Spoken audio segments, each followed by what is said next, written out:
Hey, everybody, here we go again with another Write on Purpose coaching tip. And for me to do this, I'm going to start by sharing my screen. See if we can get this to work properly. Here we go. All right.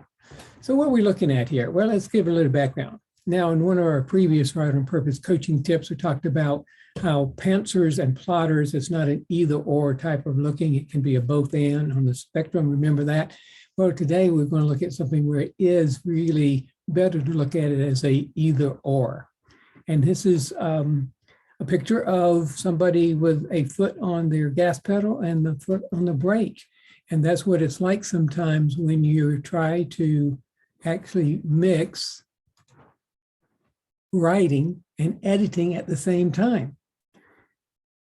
That can result in needless stress and even writer's block, because you're trying to do two things that are quite distinct and different at the same time. So it's kind of like running down the highway at 60 miles an hour with the foot on the accelerator, but also foot on the brake. It's tough. It's tough on the car, and it's also tough on the life of a writer. So we want to look at how to keep those two distinct. So first off, think about it. Writing is a process of creating. And it can be messy, and it's not perfect. It's not meant to be perfect.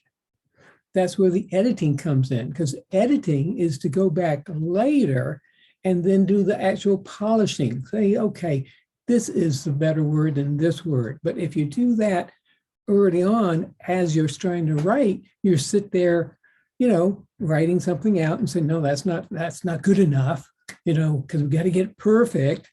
Sounds familiar?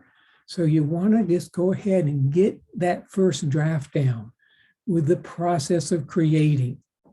And then later you can go back and you can polish. And later can even be the next day. So for me, one of the ways that I like to kind of get back into the writing mode, the creating mode, is to read, or have actually my computer read to me what was written the previous day. And I might do a little bit of light polishing there if I see a word that jumps out as, oh, there's another one. But I'm basically listening to what was written the previous day so I can get back into the flow of the storyline itself. So again, even there, minimal amount of editing in that part itself.